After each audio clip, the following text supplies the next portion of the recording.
Welcome to Keeping Score. I'm Rick Horrow. Each week we bring you insights from the playmakers, deal makers, and rule makers in the world of sports.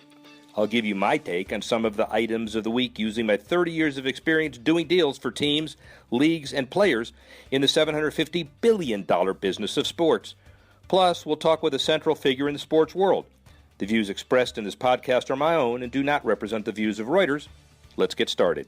Big week in sports. The sports weeks only get bigger as we head into the summer. And to take it all apart and analyze it, digital editor, sports guru, and friend Amy Tenery. How are you? Hey, I'm great. Thank you. How you doing?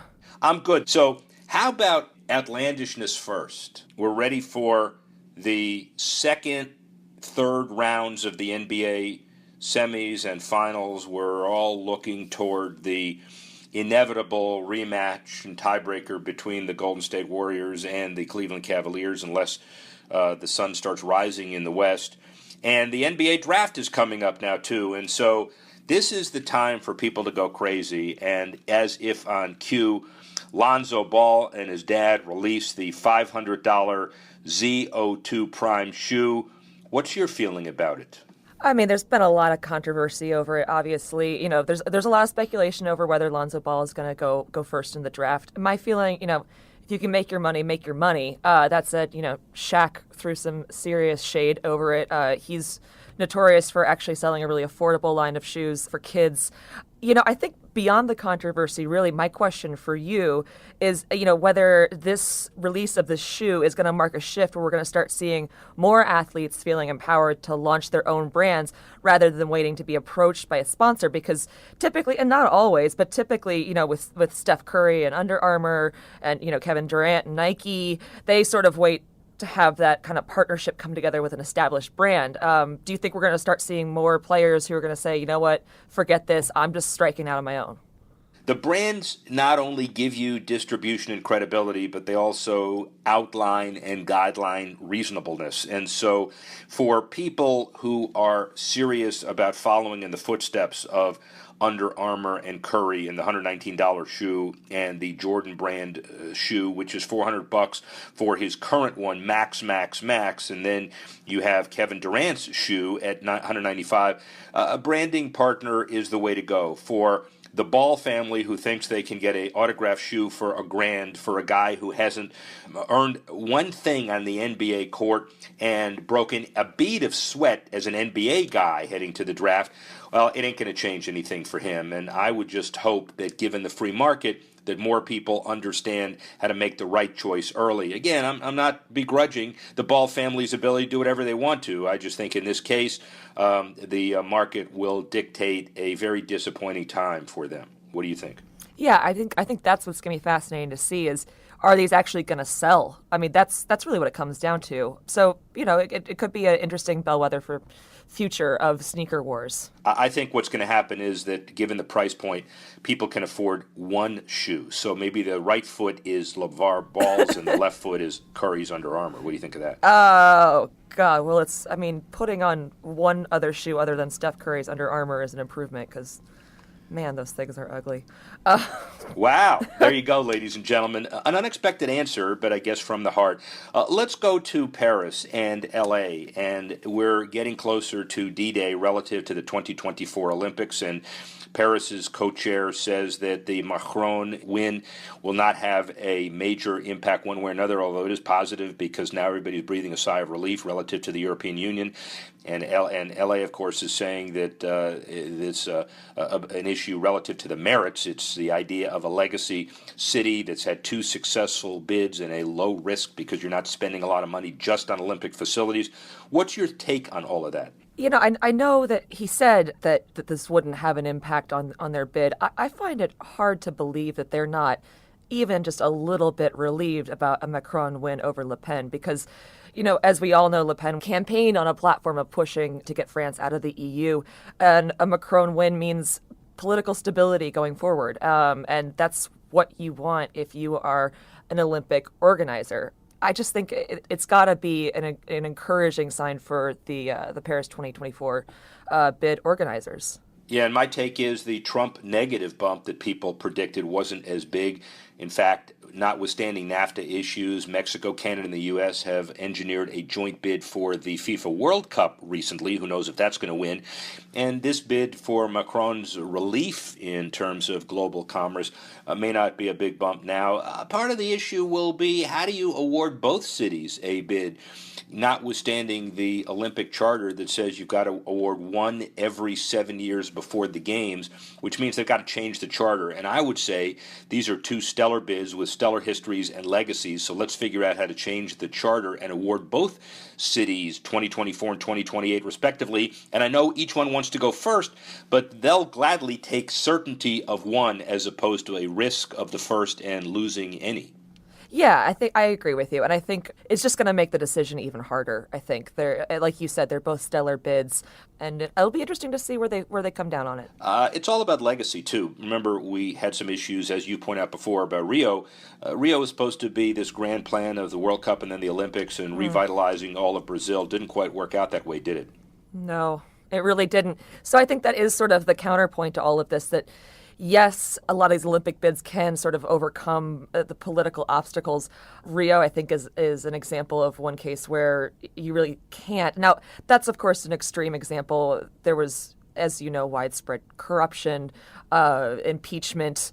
So it's a little bit more of an extreme situation than what we're looking at with, the possibilities that France and the U.S. faced in terms of their Olympic bids. If we didn't think sports and politics mixed, let's go down to Miami. We have Derek Jeter and Jeb Bush with a window to close on a $1.3 billion bid to buy the Florida Miami Marlins. And waiting in the wings is the son of former GOP presidential candidate Mitt Romney, Tag Romney, who has a hedge fund and a financial background of his own. Then there's a third group circling around. Isn't it ironic and interesting that the politics come back to haunt us not in the boardroom of the political conventions, but at the sales altar of a Major League Baseball team? I feel like I've fallen into some Twilight Zone episode where there's just this endless ongoing GOP primary that's just never going to end. And we're just going to keep on seeing figureheads from the conservative wing just going at each other in various arenas. Yeah, it is sort of amusing. I think what's even more amusing to me is that, according to the latest Forbes calculation, the Marlins are worth about $940 million, and yet we have offers, like you said, upwards of $1.3 billion. How do we get to this? How do we get to this runaway pricing? This is, to me, as a fan, this seems a little bit outrageous, but maybe, with your sort of business background, you have some sort of idea of what's happening here. Well, you're a Mets fan, so you're used to lack of quality relative to on-field performance. Oh my gosh! Don't kick me when I'm down. Not fair. But the overall issue is, would Forbes do a valuation on the Mona Lisa on a yearly basis, and how do you do it? ROI? Of course not. And so the bottom line of this is, to me, you got 30 of these things that a lot of people want, and only maybe 2 or 3 are for sale at any given time.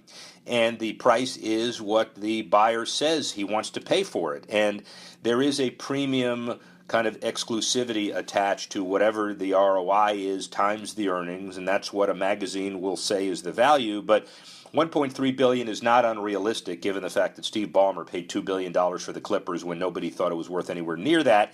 And the issue now is there is a bidder circulating around the Marlins that says he wants to top the $1.3 billion. And the story is that Jeffrey Loria, the seller, gave Derek Jeter and the Bush Group an exclusive window to close at $1.3 billion, but now that he sees there's more money to be made, will he figure out how to reopen it? It's an intriguing issue, and baseball hangs in the balance in South Florida because the All-Star game is coming up. Wouldn't you like the idea of clarity and getting this all resolved before that, huh? Yeah, that would probably be best for Loria and all involved, because price just keeps ticking higher, and I just keep shaking my head. And there is a segue here, because Jeb Bush did own a piece in trust and still has an interest in the Jacksonville Jaguars. So we go up the coast and we go to golf in Ponte Vedra, which is near Jacksonville, and the CBC Sawgrass is the host of the Players' Championship. And there is an interesting element of this. We were talking about it before the show relative to what is called the fifth major. What do you think about all that? So admittedly, I'm a bit of a golf outsider. But, it is interesting they're sort of dubbed themselves the fifth major. I'm wondering in terms of marketing and branding, does the Players' Championship really match up to tournaments like the Masters or the U.S. Open, not only in sort of prestige, but also in interest from the fan base? Well, prestige and interest is interesting, but there are different governing bodies for the different majors, and you can't just automatically put up a sign and say, we are the fifth major. It's informal. It's not even a process where somebody's bidding to be a fifth major. Four has been symmetrical for a number of years, but I will say the 43-year history of the PGA Tour event right now, and it's in the middle of it as we speak, there is a whole commitment to making it a lot more friendly and making it the major event beyond the existing majors. Then we'll see where it goes. And one of the great segues is that we have next up Jeff Price, who is the CCO of the PGA Tour, the Chief Commercial Officer. He graduated and got his master's from the Mark McCormick Department of Sports Management at the University of Massachusetts. He ran the Sporting News from 2010 to 2013. He's been in the golf industry with Sports Illustrated. He's been involved with MasterCard. But his responsibilities for the tour, which is located, by the way, at Ponte Vedra at this event, include media sponsorship, merchandising, marketing, communications, international, etc. And we caught up with Jeff Price at the MIT Sloan Conference, his future perspective of golf and the PGA Tour. And here's what Jeff Price has to say. He's referred to as the CCO of the PGA Tour, which of course you're not. We're not. We're the PGA of America. So explain the difference to people that are not golf fans. So PGA of America is 28,000 PGA professionals. The tangible connection between the people who play the game and learning it and having fun with it and at your local facilities, your local clubs, along with running some of the greatest events in golf, the Ryder Cup, the PGA Championship, the KPMG, Women's PGA Championship, the KitchenAid Senior Championship. Those great events on a global stage, along with the teaching, the coaching, the playing, the business of the game. We are an organization that lives and breathes golf at every level. Obviously, our sister organization, the PGA Tour, the two were together until 1968. Yeah. They split apart. The tour went up to Ponte Vedra. We have great relationships now with Jay Monahan and his team on board.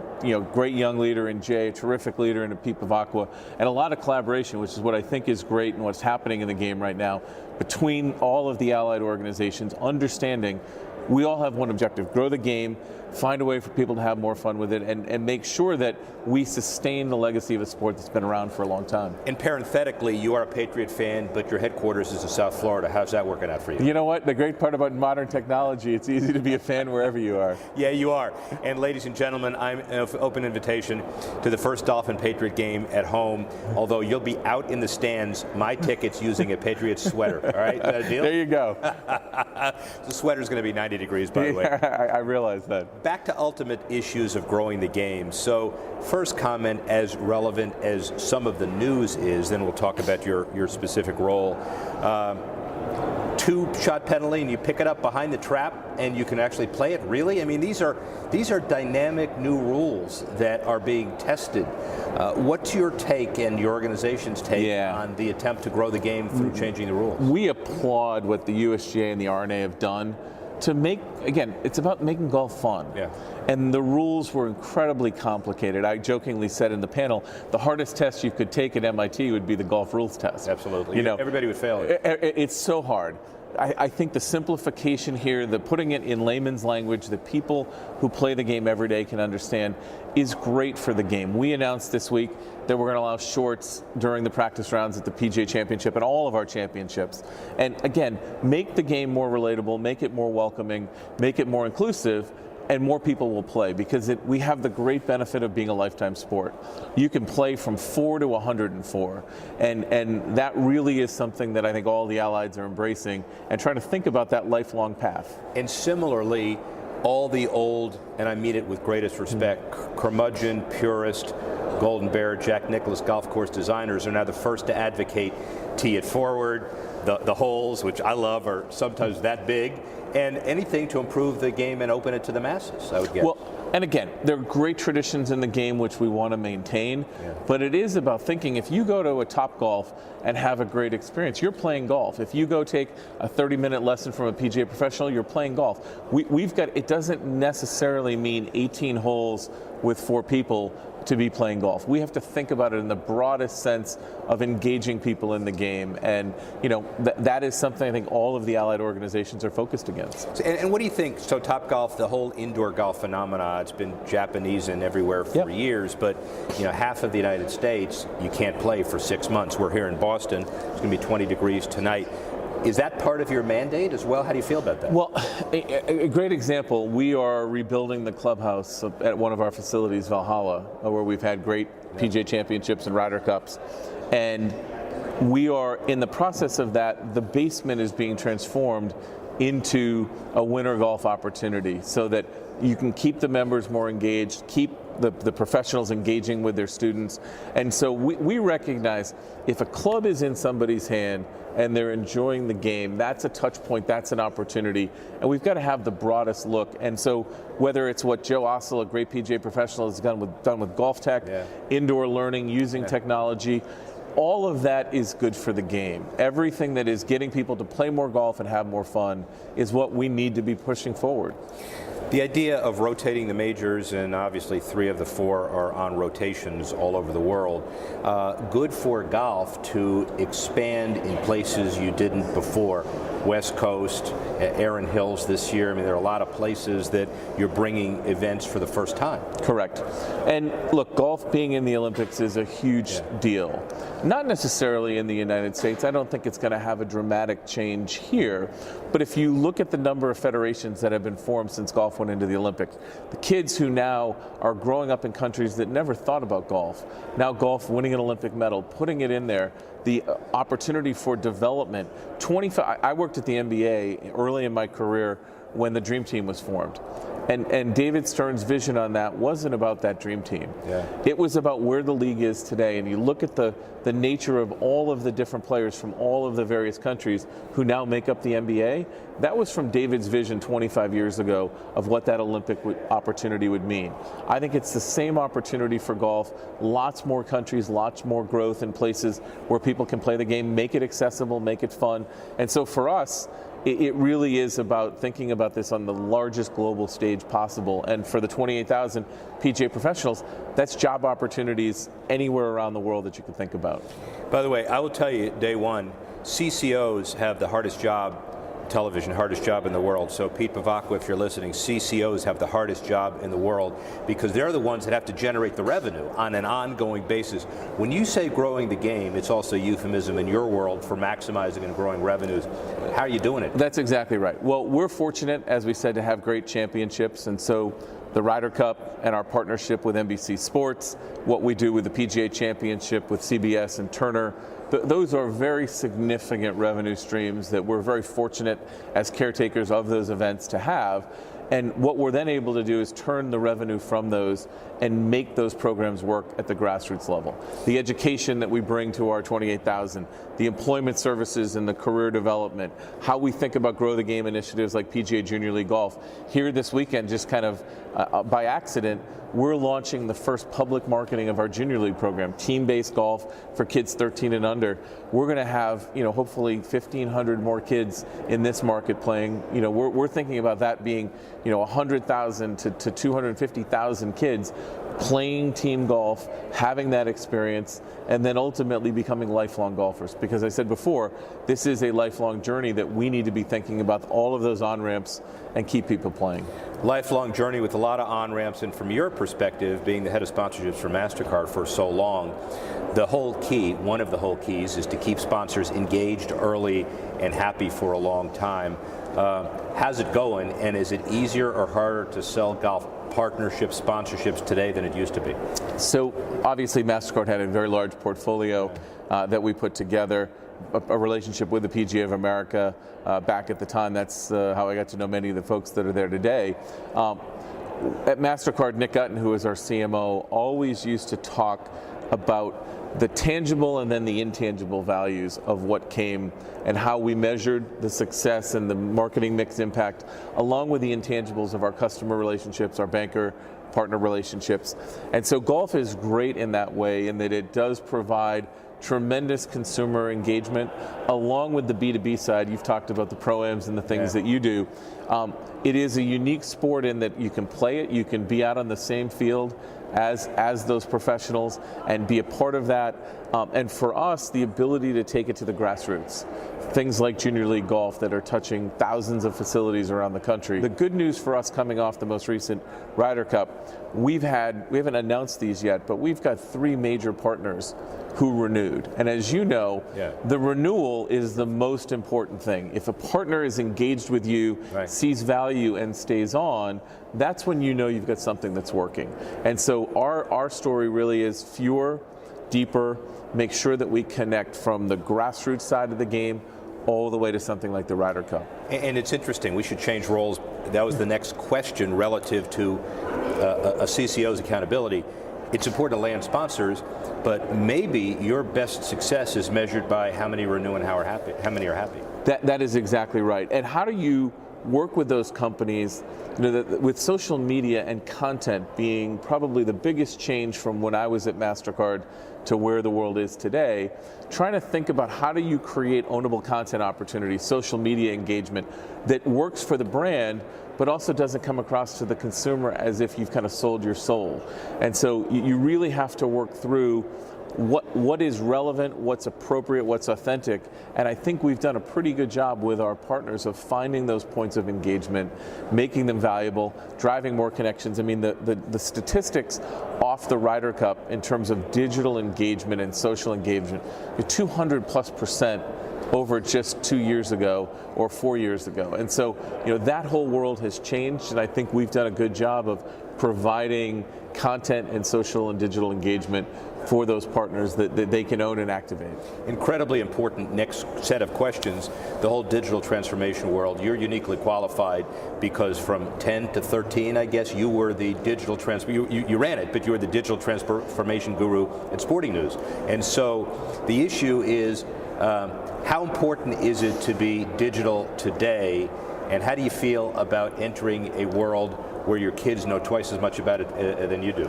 Well, I knew early on when my kids would pick up the phone or look at a television screen and want to start to swipe when they were 3 and 4. There was no such thing as changing the channel.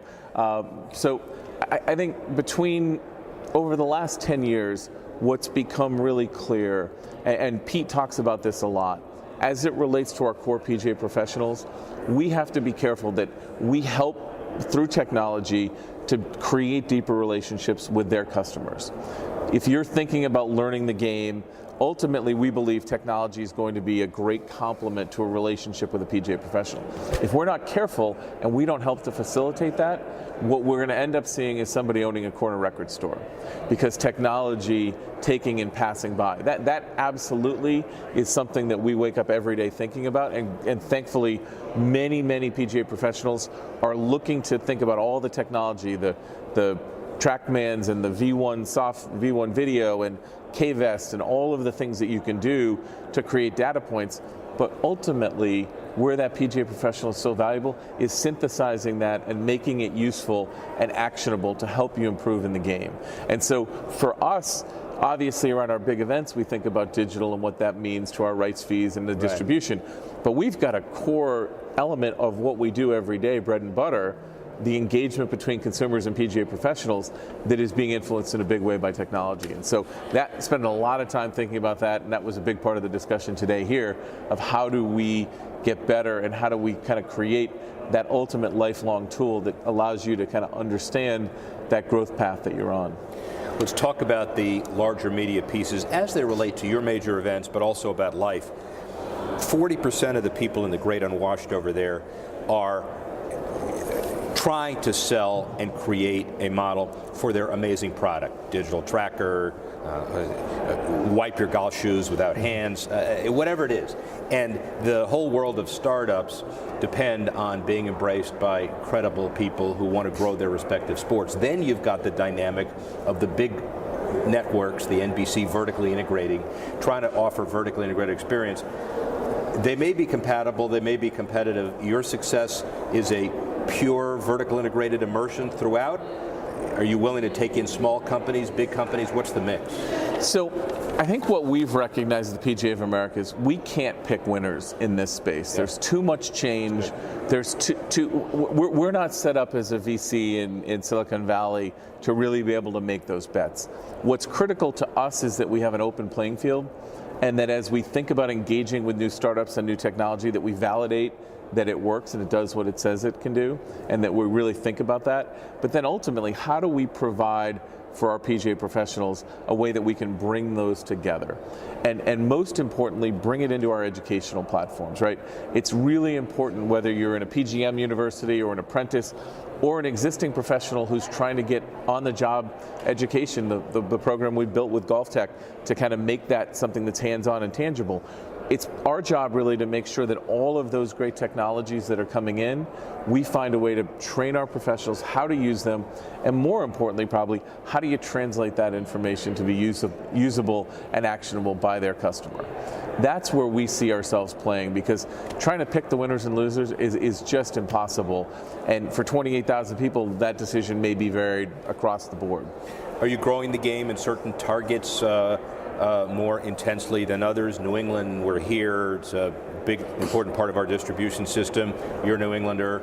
The CVS on the women's side, but also the FedEx playoffs up here in Norton. How big is golf in New England? Growing it significantly? Golf in New England, our section here. Mike Higgins, the executive director, and their entire team. Junior League Golf, they've done an amazing job with PGA Junior League Golf. What they've been able to do to get both public and private facilities engaged. Such a great program. I can't believe that it took us as long to think. Put a numbered shirt on the back of a kid and put him on a team competition. All of a sudden golf is fun, it's social, and it's just taking off, and they've done an amazing job here. But I think what's interesting in terms of what we've been trying to show our professionals is at your facility, in your market, understand who the customers are that you can bring in. And what might work here in New England versus a retirement facility where baby boomers are flocking in Florida or Arizona, that's a local market. Not a cookie cutter, clearly. It's not a cookie cutter. We've got to make sure that everywhere along that pathway, we have the right ways to engage that customer with the experience that they're looking for. Put Patriots Brady number 12 on the back of those jerseys up here. You're gonna be okay. I'll tell you what, we do really well. I'm sure. Final question about kind of the future of the game. Are we at the point now where the game is okay if Tiger doesn't come back? Yeah, I mean, on both the women's and the men's side, the young, energetic stars that have stepped onto the scene. And look, Tiger's a tremendous player and a once-in-a-lifetime kind of phenomenon. But I think what you have now with Jordan and Rory and Jason and go on, Ricky, there's just so many great players on the men's side, and then Stacey Lewis and Lexi Thompson and the great talents that are on the LPGA side, young players that kids can identify with.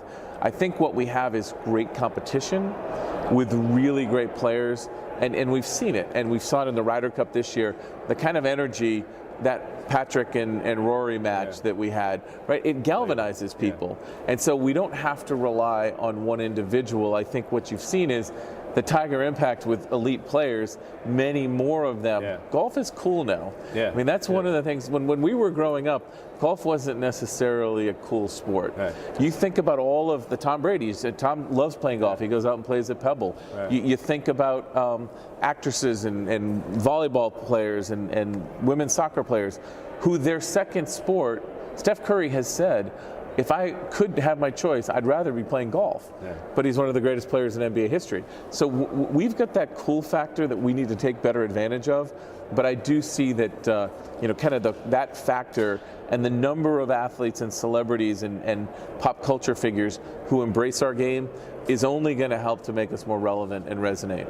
And you know why golf is so cool, among other things, is because you and Pete and other people are so passionate about the game and you make it cool. Thank you very much. Really good to be with you. Thank really you. Appreciate it. Thanks. Thanks for listening to this edition of Keeping Score. I'm Rick Horrow. The producer of the show, Alex Cohen. Associate producer, Bethel Habte. Assistance provided by Tanner Simpkins and Carlos Waddick. And the executive editor of Reuters Digital, Dan Colarusso.